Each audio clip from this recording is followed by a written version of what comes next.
Jemaat yang diberkati oleh Tuhan, Yesus kita sudah bangkit. Yesus yang bangkit memberikan kuasa kebangkitannya bagi kita. Dan Tuhan selalu menggenapi setiap janjinya. Karena itu perlu saya bertanya kepada Bapak Ibu Saudara sekalian, janji siapa yang banyak saudara pegang hari-hari ini? Kalau saudara pegang janji Tuhan, engkau adalah orang yang berbahagia. Amin. Karena janji Tuhan itu pasti terjadi. Tapi kalau kita pegang janji manusia, kita akan banyak kecewa. Tapi jujur saja, banyak orang lebih percaya dengan janji manusia daripada janji Tuhan. Karena janji manusia kelihatannya lebih nyata, sementara janji Tuhan kelihatannya tidak nyata. Tapi sesungguhnya yang tidak nyata sebetulnya itulah yang nyata. Betul? Bahkan mau dikatakan begini, yang tidak kelihatan itu bukan gak ada. Yang tidak kelihatan itu justru yang lebih pasti. Amin. Saudara ini orang percaya. Siapa percaya bahwa surga itu ada? Itulah sebabnya kita ada di sini, bukan? Surga tidak kelihatan memang, tapi surga kita percaya itu rumah Bapa. Kita suatu hari akan ada di sana. Tidak kelihatan, tapi sesuatu yang tidak kelihatan bukan berarti tidak ada. Kita pada waktunya akan ada di sana. Kekasih Kristus, kita ini adalah tunangan.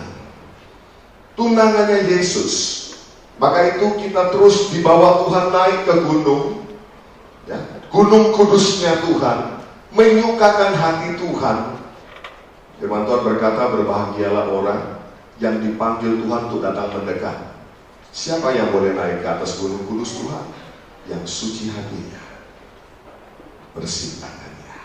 Artinya kita semua oleh darah Yesus sudah dilayakkan.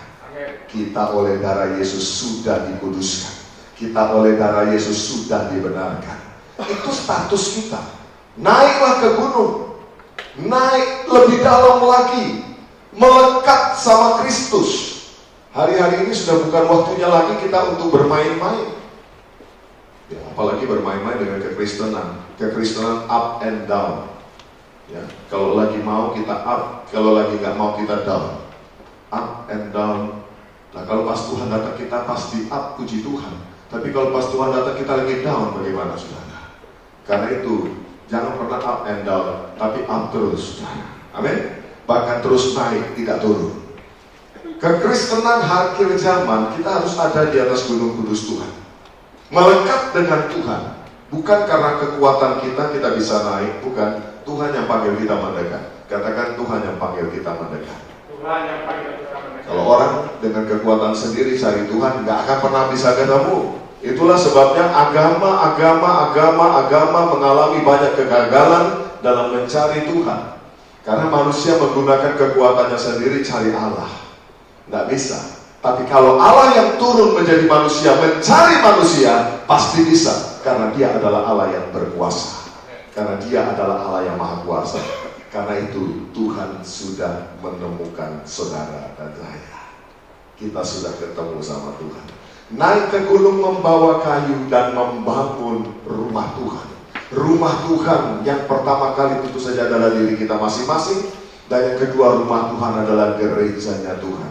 Kekasih Kristus, Tuhan tidak pernah gagal di dalam menggenapi setiap rencananya. Rencananya bagi saudara adalah memberikan kepada saudara hari depan yang penuh dengan pengharapan. Yang setuju katakan yes. Kalau Tuhan yang jamin, saya percaya lebih daripada segalanya. Kita dijamin, baru dijamin asuransi aja orang udah rasa tenang. Ada baru asuransi, dan ternyata banyak saudara sudah ikut asuransi, asuransinya tutup. Nah, kan saudara, kalau Tuhan yang jamin lebih dahsyat lagi. Haleluya. Ada 3 prinsip di mana kita tunangan harus mempercayai Tuhan dalam segala rencananya. Yang pertama, saudara, Tuhan bebas mengerjakan seluruh kehendaknya. Katakan, Tuhan bebas mengerjakan kehendaknya. Tuhan mengerjakan kehendaknya tidak tergantung kepada persetujuan saudara dan saya. Itu yang harus kita garis bawahi. Tuhan tidak butuh persetujuan manusia untuk melakukan kehendaknya. Tapi satu hal yang pasti, kehendaknya itu pasti baik buat Yesus berkhotbah di atas bukit. Lalu kemudian ada begitu banyak orang yang mengikuti dia, kurang lebih ada 12.000 orang. Ketika dia berkhotbah dan berkhotbah dan berkhotbah, ternyata saudara, hari sudah petang. Ketika hari sudah petang, murid-murid yang mengikut Yesus ini mulai gelisah. Karena mereka tahu di tempat yang sunyi ini, wah, tidak tersedia apapun.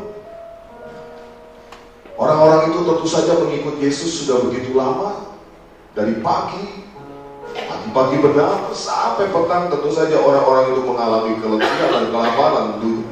Tapi mereka antusias ikut Yesus. Memang kalau orang lagi antusias ikut Yesus, gak ingat lapar, gak ingat macam-macam. Betul gak saudara?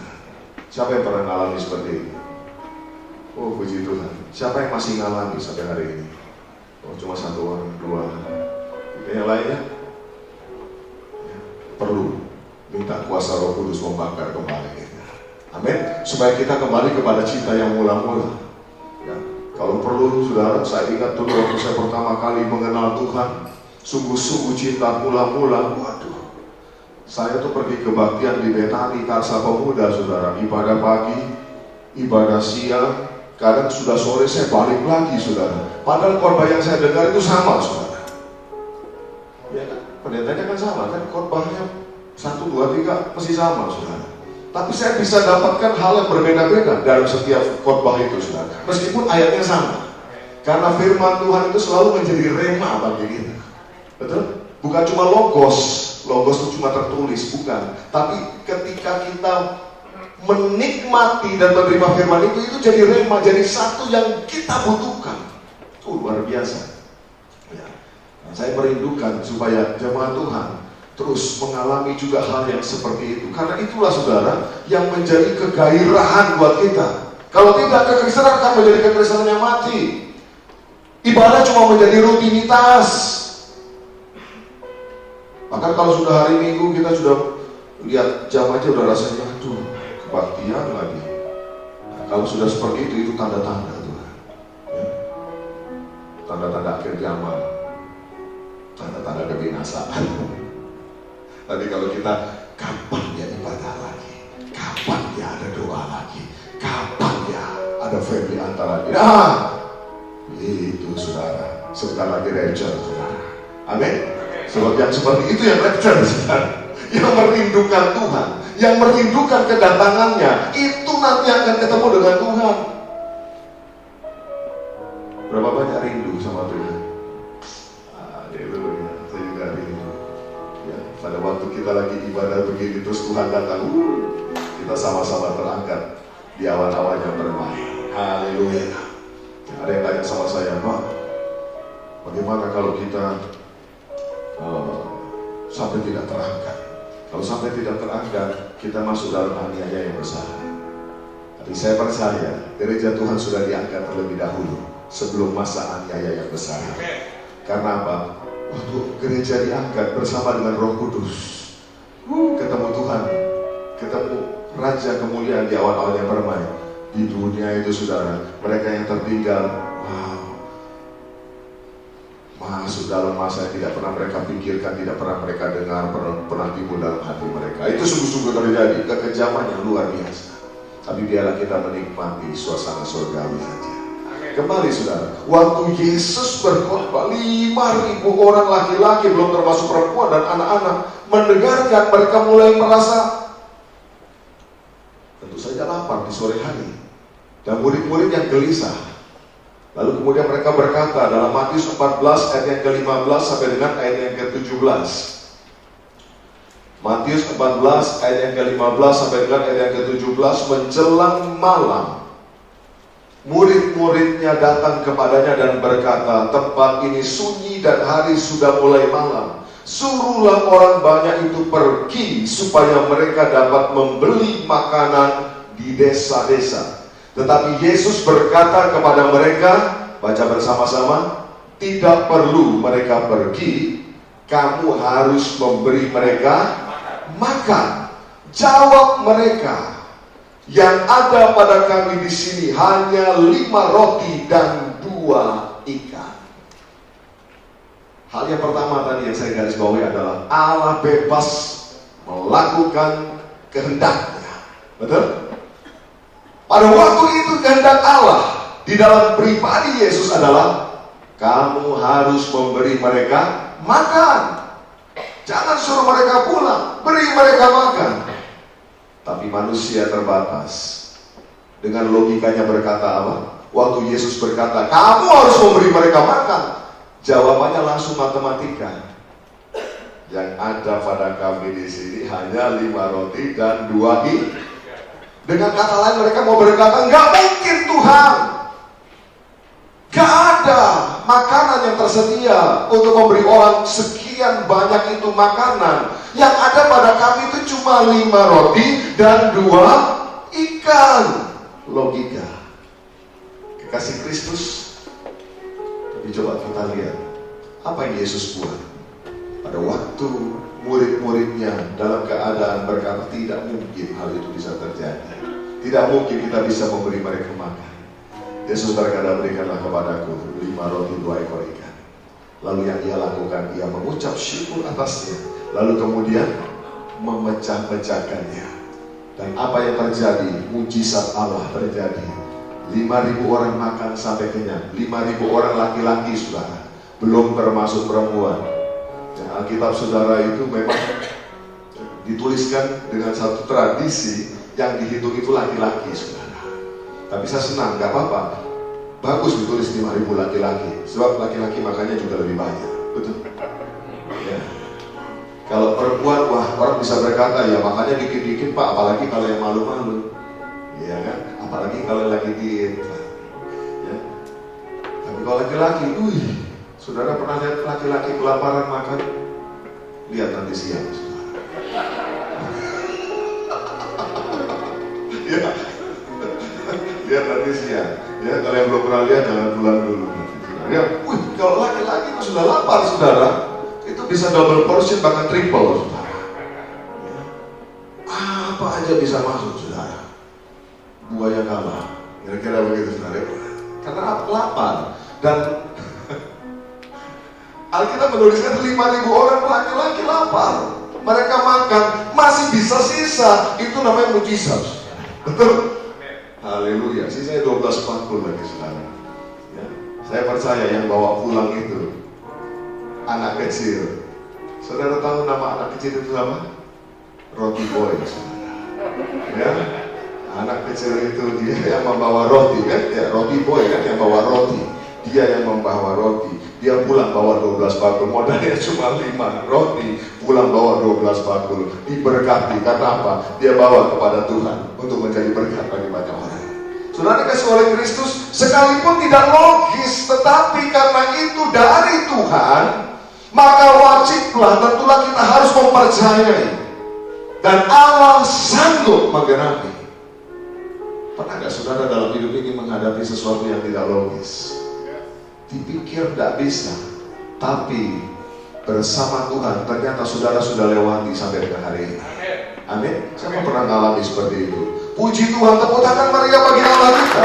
Itu tandanya bahwa Dia Allah yang hidup. Dia Allah yang luar biasa. Saya pernah mengalami waktu 2 tahun yang lalu, saudara. Anak saya mau masuk sekolah, mau masuk kuliah. Kekasih Kristus, di saat yang bersamaan Tuhan panggil untuk sungguh-sungguh pelayanan sepenuh waktu bagi Tuhan. Pak, logika tidak masuk, saudara. Bagaimana?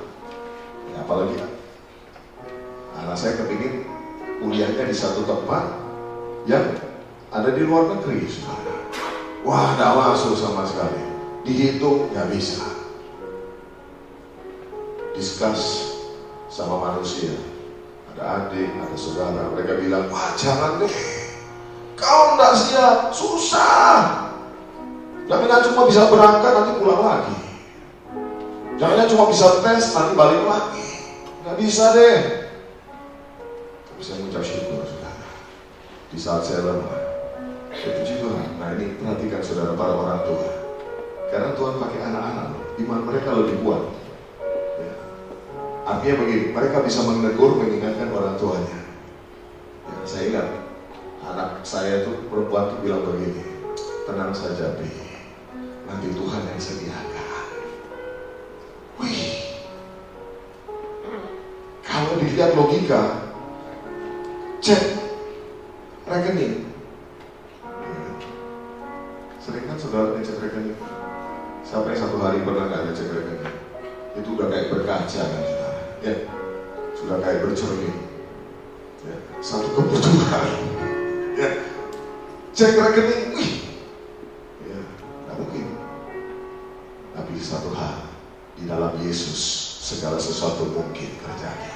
Amin. Waktu saya berdoa, berpuasa tentu saja saudara. Karena yang satu ini tidak hanya bisa dengan doa, tapi harus doa dan puasa. Benar? Berdoa dan berpuasa, suami istri. Kita berempat, anak saya, Angel juga ada, kita doa, kita berempat. Kita doa sungguh-sungguh.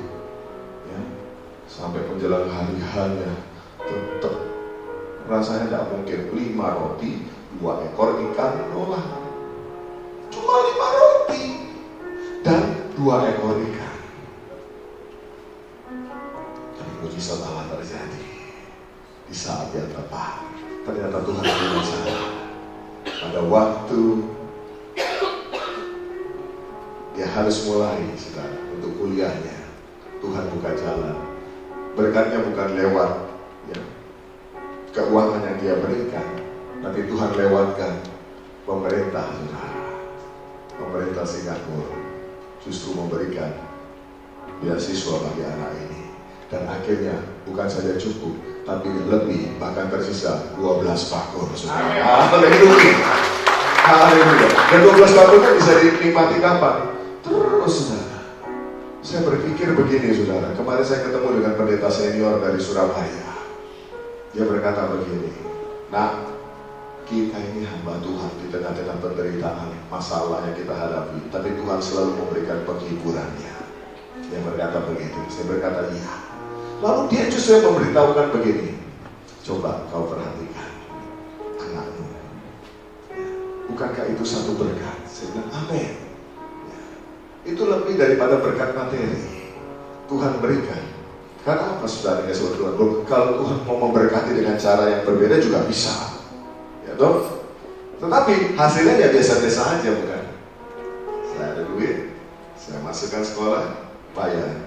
Yes, itu juga mujizat. Tetapi tidak tersisa 12 bangku. Tapi yang ini saudara, yang mendapatkan prioritas dalam segala hal. Karena apa? Dari awal caranya masuk juga, caranya Tuhan. Sampai dengan hari ini terus dipelihara. Bahkan Tuhan memberikan banyak fasilitas. Itu semua karena Tuhan. 5 roti, 2 ekor ikan doang modalnya. Tapi bersama dengan Tuhan, semuanya berkelimpahan. Bahkan tersisa 12 bakul. Itu dapat kita alami. Karena Allah yang sama juga akan mengerjakan dalam hidup setiap kita di tempat ini. Dia Allah yang bebas mengerjakan kehendaknya. Karena itu mereka yang simpan janji Allah dalam hatinya, cepat atau lambat janji Tuhan itu pasti akan digenapi. Yesus Tuhan, dia menggenapi seluruh kehendak Allah. Bahkan ketika Yesus tahu betul, ketika dia akan ke Yerusalem, di sana dia akan mengalami aniaya. Murid-murid berkata, jangan pergi ke sana. Coba perhatikan Matius 16 ayat 21 sampai dengan ayat yang ke-23. Matius 16 ayat 21 sampai 23. Sejak waktu itu Yesus mulai menyatakan kepada murid-muridnya bahwa ia harus pergi ke Yerusalem dan menanggung banyak penderitaan dari pihak tua-tua, imam-imam kepala dan ahli-ahli Taurat, lalu dibunuh dan dibangkitkan pada hari yang ketiga. Tetapi Petrus menarik Yesus ke samping dan menegur dia, katanya, Tuhan, kiranya Allah menjauhkan hal itu. Hal itu sekali-kali takkan menimpa engkau. Maka Yesus berpaling dan berkata kepada Petrus, enyahlah iblis, engkau suatu batu sandungan bagiku, sebab engkau bukan memikirkan apa yang dipikirkan Allah, melainkan apa yang dipikirkan manusia. Kalau saudara lihat Bacaan ini, Yesus tahu betul penderitaan atau jalan salib yang akan dia lewati. Dia tahu betul ketika kalau dia sampai di Yerusalem, dia akan dianiaya, bahkan dibunuh. Jadi kekasih Kristus, Allah sudah tahu, tapi kehendaknya tetap harus terjadi. Anak Allah tetap harus masuk dalam jalan salib itu. Amin. Dan ternyata kematian Kristus itulah yang mendatangkan kemuliaan bagi orang yang percaya, mendatangkan keselamatan bagi saudara dan saya. Petrus sempat bermudahkan pikiran manusia. Oh, sekali-kali hal itu tidak akan menimpa engkau. Tapi lewat jalan salib itu, kehendak Allah dinyatakan ada kemuliaan. Terkadang dalam hidup ini, kita sudah merancang, menghitung semuanya dengan baik. Dan kita berpikir semuanya akan lancar dan baik. Betul? Siapa pernah bikin perhitungan? Siapa pernah bikin rencana? Pasti rencananya baik ya. Nanti kalau sudah umur segini akan menikah.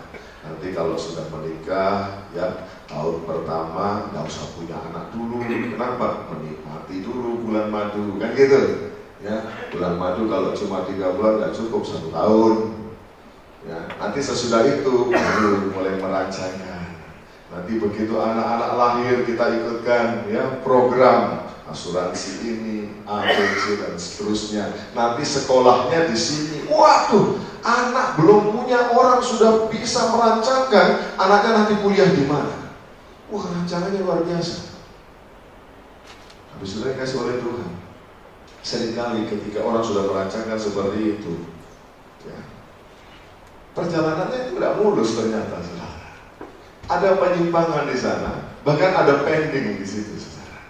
Ada sesuatu yang tertunda di sana. Pernah nggak ngalami begitu?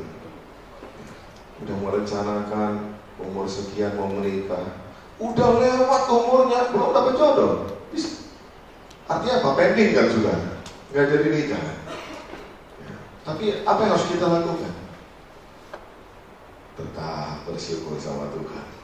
Terkadang lewat penderitaan, lewat kesakitan yang kita alami, ada kemuliaan di sana. Betul. Kenapa? Allah mau menyatakan kuasanya, Allah mau menyatakan kehendaknya di situ, bahwa bukan kehendak kita yang jadi, tetapi kehendak Tuhan yang jadi. Sudah berdoa supaya tidak sakit, sakit. Pernah nggak begitu, saudara? Kita sudah sungguh-sungguh, ngalami sakit. Saya berdoa supaya orang tua saya mengalami kesehatan yang sempurna. Saya waktu itu ingat Tuhan berikan urapan kemudahan.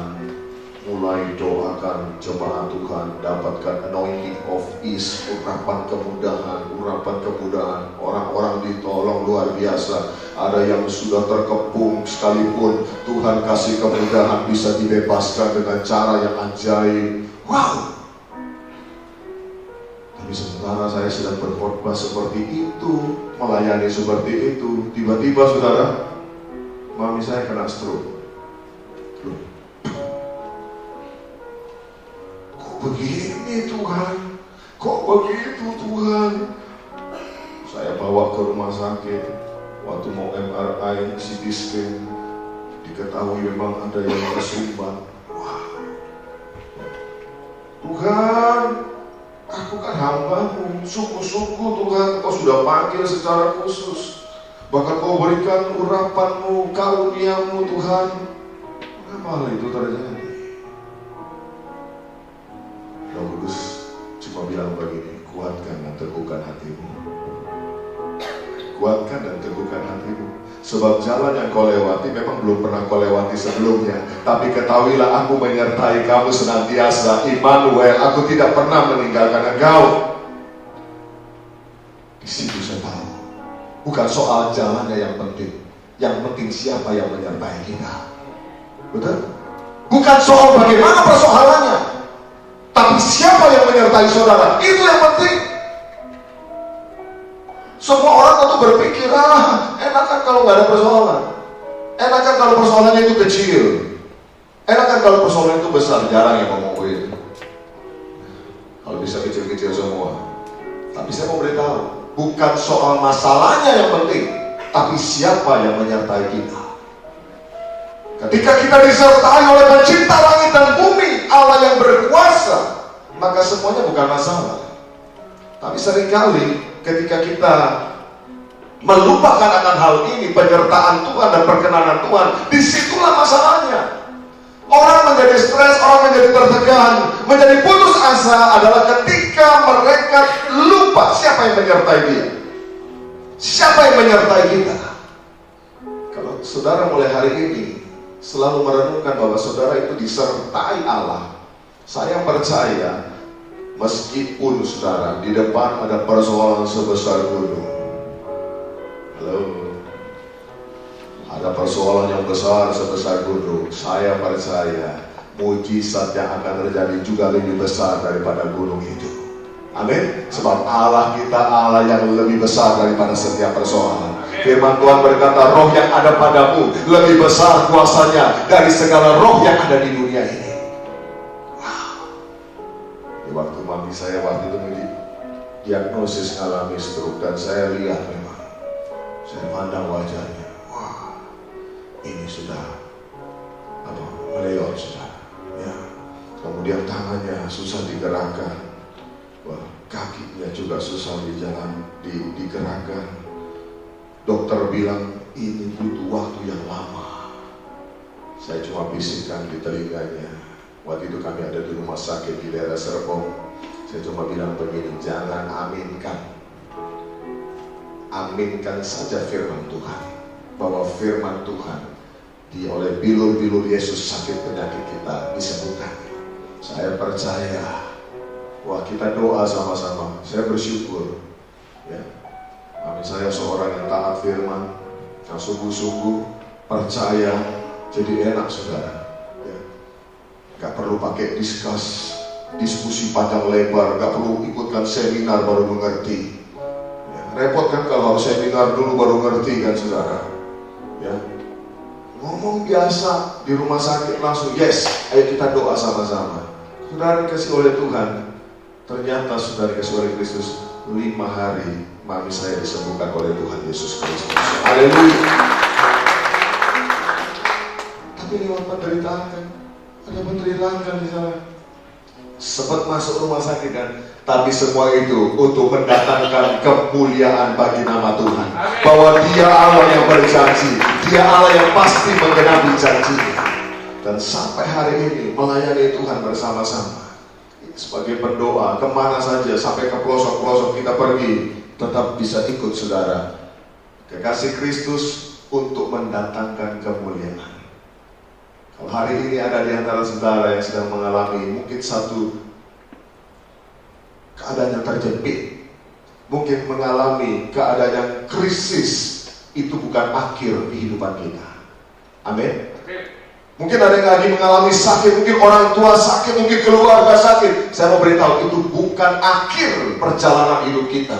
Karena ada Tuhan yang menyertai kita. Semua dapat diselesaikan oleh karena kuasa Tuhan. Semua pasti akan dibereskan oleh Tuhan. Firman itu menjadi nyata. Itulah kekristenan. Mujizat Allah bukan hanya terjadi dalam Alkitab.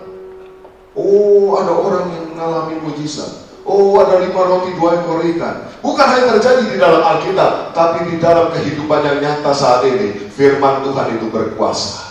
Tergantung kepada saudara dan saya. Apakah saudara mau menerima kebenaran ini? Siapa percaya kebenaran ini akan menjadi bagian hidup saudara? Katakan, saya percaya. Saya percaya firman Tuhan, iya dan amin, berlaku dalam hidupku. Tepuk tangan meriah bagi Allah. Haleluya. Jangan pernah batasi Tuhan dengan persoalan. Jangan pernah taruh Tuhan dalam box pemikiran kita yang sempit, sehingga kita akhirnya kehilangan kesempatan menerima mujizat Allah. Karena Dia Tuhan yang akan menggenapi kehendak-Nya. Haleluya. Itu yang pertama. Allah bebas melakukan seluruh kehendak-Nya dalam hidup saudara dan saya. Yang kedua, Tuhan bebas memakai siapa saja.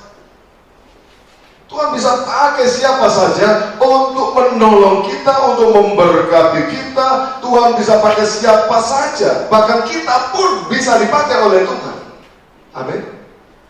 Suatu ketika Elia setelah mengadakan KKR besar-besaran, di mana dia mengalahkan 400 nabi Baal. Lalu kemudian dia mengalahkan semua nabi Baal itu. Tapi apa yang terjadi sesudah itu? Dia dikejar-kejar. Hamba Tuhan habis KKR besar-besaran, wah, dielu-elukan, tiba-tiba dikejar-kejar. Sesuatu keadaan yang sangat-sangat menyedihkan. Dan dia harus bersembunyi. Dia harus bersembunyi di tepi sungai Kerit. Saudara, keadaan bersembunyi itu nggak enak. Betul nggak? Siapa yang senang kalau bersembunyi? Saya waktu kecil kalau kita bermain petak umpet, saya paling males, saudara. Ya, kalau waktu harus bersembunyi itu jantungnya berdegap-degap, saudara. Gini ya. Padahal cuma permainan kan, cuma permainan. Yang mana kalau kita ketangkap, kita yang harus jaga. Kan cuma permainan. Tapi rasanya kayak hidup dan mati, saudara. Wah, saya ngumpet sedemikian rupa, ada tumpukan ban yang masuk ke dalam, gak bisa keluar lagi, saudara. Ya. Pokoknya jangan sampai ketahuan. Orang tuh kalau sembunyi gak enak, saudara. Lebih baik gak sembunyi. Siapa yang pernah sembunyi? Ya, dicari-cari. Ya, kalau dicari orang tua sih masih asik, saudara ya, karena masih mau dikasih hadiah kan gitu. Kalau saudara dicari orang tua, buru-buru datang mau dikasih coklat mungkin, saudara. Tapi masalahnya kalau dicari sama musuh, waduh, ini dicari sama Ratu Isabel, saudara. Ih, sebel banget, betul? Dicari Elia ngumpet di sana. Tidak ada makanan, dan tentu saja tidak boleh ada dropping dari luar karena nggak ada catering waktu itu. Ya repotnya kalau sembunyi langganan catering sama aja buka alamat, saudara. Betul? Pesan, gitu. Paket 5 kirim ke sini. Ya pasti ketahuan, saudara. Ya, jadi kalau orang lagi sembunyi jangan pesan online, saudara ya. Ketahuan di mana saudara sembunyi. Elia pun tidak sama, tidak bisa pesan ke siapa-siapa. Dalam keadaan yang sangat terjepit, Tuhan bisa kirim bala bantuan. Kalau manusia tidak bisa kirim, catering tidak bisa kirim, Tuhan kirim gagak catering. Burung gagak Tuhan kirim pagi dan sore. Untuk apa? Mengantarkan makanan. Dan makanannya roti dan daging. Hamburger, saudara. Ini namanya gagak burger. Betul? Itu dikirim sama Tuhan. Minumnya tak terbatas, sungai Kerit. Wih, luar biasa. Air pegunungan asli. Sudah kasih oleh Kristus, dipelihara oleh Tuhan sampai masalahnya beres. Tuhan bisa pakai bahkan apa yang gak pernah kita pikirkan, gak pernah kita dengar, gak pernah kita lihat, tidak pernah timbul dalam hati. Itu Tuhan bisa sediakan bagi saudara. Amin. Jangan pernah anggap enteng. Tuhan bisa pakai siapa saja. Tuhan juga bisa pakai musuh kita. Haleluya. Waktu orang Israel ada di tanah Mesir, mereka itu budak. Kalau saudara lihat filmnya, bagaimana di zaman Musa pada waktu itu, waduh, itu perbudakan yang kejam sekali mereka ada di sana. Tapi saudara lihat, waktu Allah membebaskan mereka, setelah tulah yang ke-10 di mana anak-anak sulung orang Mesir mengalami kematian, Firaun akhirnya menyerah dan membebaskan orang-orang Israel. Tapi ternyata saudara, bukan cuma membebaskan, Allah mengubah hati orang Mesir dan menjadikan mereka bermurah hati kepada para budak itu. Sehingga apa? Budak-budak itu keluar dari Mesir dengan membawa perbekalan yang lebih daripada cukup. Bahkan emas, perak, tembaga, kain ungu dan lain sebagainya semua dibawakan kepada para budak itu. Nggak masuk akal bukan? Harusnya kalau mereka mau pergi, ya pergi aja kan gitu saudara. Tapi Tuhan tahu perjalanan di padang gurun membutuhkan perbekalan. Karena itu Tuhan buat musuh sekalipun memberkati kita. Haleluya. Kalau hari-hari ini ada orang yang memusuhi saudara, saya percaya kita gak pernah memusuhi orang. Betul? Siapa yang saat ini sedang memusuhi orang? Gak ada ya. Tapi kalau dimusuhi, kita gak bisa bikin apa-apa. Kita gak bisa bilang sama orang yang memusuhi, jangan musuhin gua dong, gua kan baik-baik. Sama, kita gak bisa bilang sama iblis-iblis, jangan godain saya dong. Please, godain yang lain aja. Saya nambah Tuhan loh, nanti godain loh. Iblis bilang begini, enggak, itu sudah kerjaan gua, itu sudah pekerjaan saya. Kalau saya gak melakukan itu, dipecat saya. Itu kan saudara. Kita gak bisa melarang orang memusuhi kita. Kalau kau lagi dimusuhi, berdoa saja buat dimusuhi. Amin. Bahkan Tuhan bisa rubah hati orang yang menganiaya saudara, justru dipakai untuk memberkati kita. Amin. Betul saudara. Saya juga ngalami saudara. Orang sudah marah-marah ya, mengata-ngatai yang tidak baik saudara. Saya coba tanggapi dengan baik, ajak ngomong yang baik. Akhirnya hubungannya jadi masalah saudara. Bahkan terakhir dia bilang, wah, bagi dong. Jadi saya pikir begini, oh jadi orang marah-marah sekarang minta PK ya, persembahan kasih maksudnya saudara. Ya tak kasih saudara. Firman Tuhan bilang apa? Berkatilah musuhmu. Loh, kita tidak memusuhi dia, tapi dia memusuhi kita. Tiga persoalannya adalah, apakah kita mau menurunkan derajat kita jadi musuh? Kalau kau tetap menjadi anak Allah, kau bisa mengasihi mereka.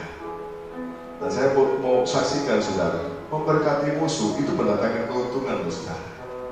Bukan saja dia menjadi baik, bahkan Tuhan membalaskannya berlipat kali ganda dalam kehidupan kita. Tak lama saya memberkati musuh orang yang seperti ini, Tuhan kembalikan berlipat kali ganda saudara. Ada nggak saat ini orang yang lagi menurut saudara nyebelin banget, aduh, menyakitkan? Kita udah baik, dia kok begitu ya? Saya mau katakan, jangan rubah sikap kita, tetap aja baik. Karena kau adalah anak Allah.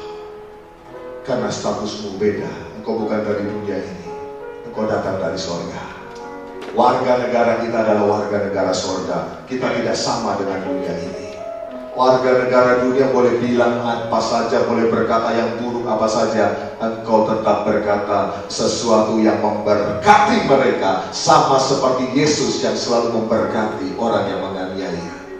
Bahkan ketika di kayu salib, Yesus berani berkata begini, ya Bapa, ampunilah mereka, sebab mereka tidak tahu apa yang mereka perbuat. Ampunilah mereka. Sekarang berdoa bagi musuh, Tuhan bisa pakai musuh memberkati kita. Haleluya. Bahkan saudara, untuk memberitakan Injil, Tuhan bisa pakai orang yang bekas orang gila. Suatu ketika Tuhan melayani orang yang dirasuk setan di daerah Gerasa. Ada seorang pria dirasuk oleh legion iblis yang begitu banyak jumlahnya. Tentu saudara pernah baca kisah ini. Sebab apa? Setelah Yesus memerintahkan legion ini keluar dari orang ini, legion ini masuk ke mana? Babi. Wah, langsung babi yang seharusnya siap di meja makan, lari masuk jurang semua saudara. Tapi orang ini selamat. Orang yang dirasuk roh jahat ini, yang selama ini dicap gila atau gendeng ini saudara,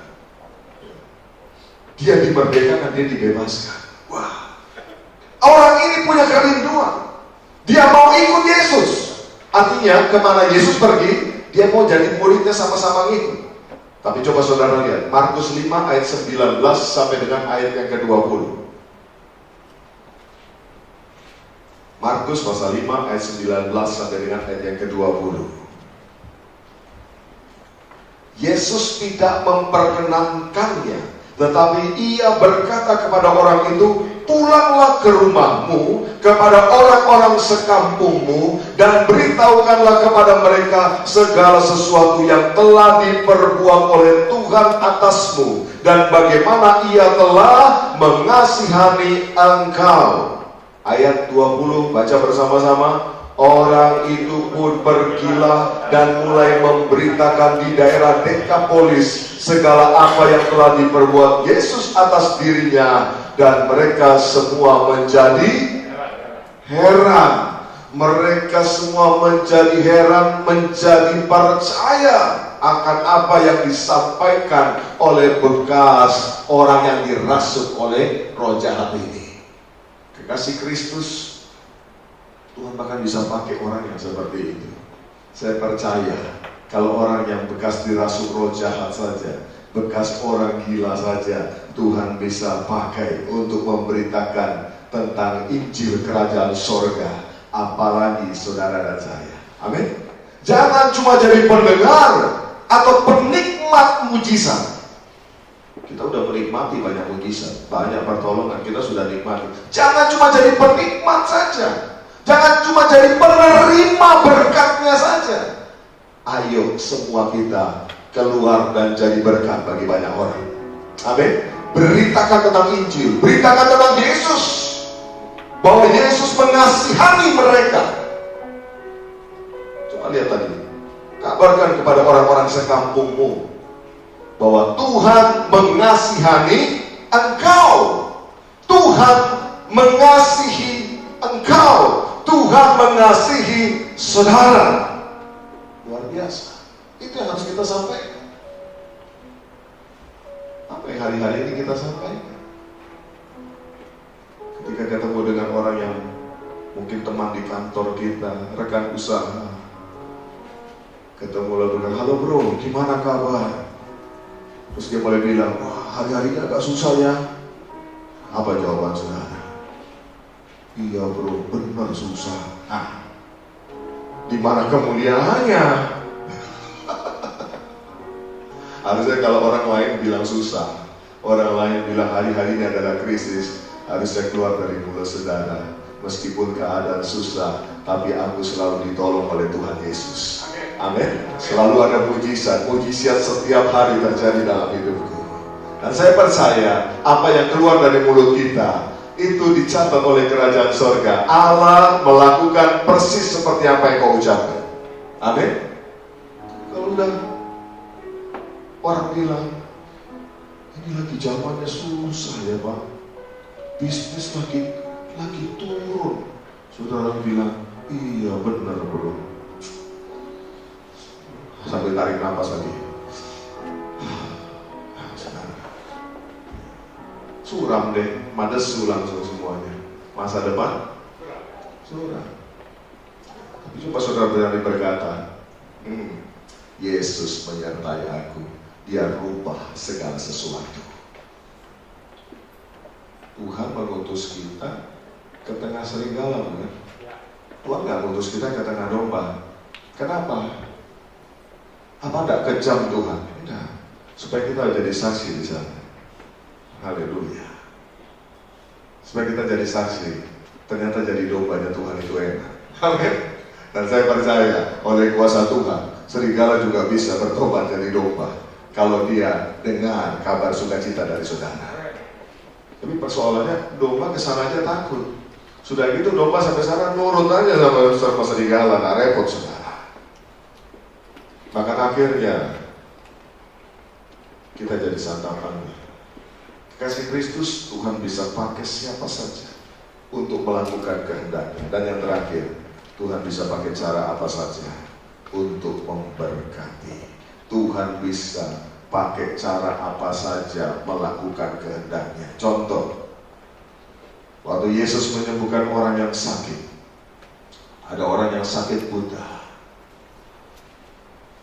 Kadang-kala saudara, Yesus itu meludahi mata orang yang buta. Makanya kalau ada KKR kesembuhan, kalau hamba Tuhannya digerakkan oleh Tuhan, ya, ada orang yang sakit ditiup, gitu kan saudara ya. Terima saja saudara, meskipun kadang-kadang mungkin aromanya jengkol atau pete kan gitu saudara ya, tapi mendatangkan kebaikan. Tapi saudara, kalau kita perhatikan kan Yesus meludahi. Dalam Markus pasal yang ke-8, Tuhan itu meludahi mata orang buta. Maka dikatakan celiklah matanya. Tapi di dalam perjalanan pelayanan Yesus, satu ketika dia ketemu orang buta lagi. Tapi dia gak meludah, dia menjamah mata orang yang buta. Dijamah, maka celiklah matanya. Dalam kesempatan yang lain lagi, ketemu orang buta lagi. Kata orang buta ini banyak di mana-mana saudara. Baik itu buta rohani, ya, termasuk buta jasmani. Kalau di akhir zaman ini banyak orang yang jasmaninya nggak buta, tapi yang buta rohaninya. Yesus meludah ke tanah, lalu kemudian diaduk-aduk, lalu kemudian dioleskan di mata orang itu. Celik matanya. Di dalam di dalam Yohanes pasal yang ke-10, itu terjadi. Yesus mengoles, mengaduk-aduk lalu dioleskan. Tapi di dalam kisah yang lain lagi, Yesus ketemu dengan Bartolomeus.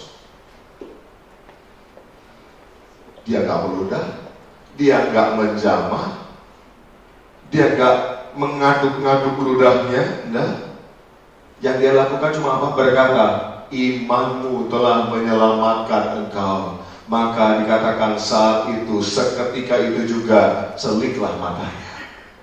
Tuhan bisa pakai banyak cara untuk melakukan mujizat dan pertolongan dalam hidup kita.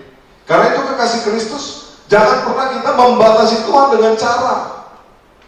Kalau kita membatasi Tuhan atau mengatur mujizat, mengatur pertolongan Tuhan berdasarkan pengalaman-pengalaman kita, oh harusnya gini loh cara Tuhan kalau nolong, oh harusnya begitu loh caranya, maka sebetulnya kita akan kecewa dan kita akan kehilangan banyak kesempatan terima mujizat. Izinkan Tuhan beracara dalam hidup kita dengan caranya. Pesan Tuhan siang hari ini bagi kita semua, sebagai tunangan-tunangan Kristus, mari kita mempercayai Dia, bahwa Dia Allah yang pasti menggenapi rencananya dalam kehidupan kita. Amin. Mari makin berdiri bersama-sama.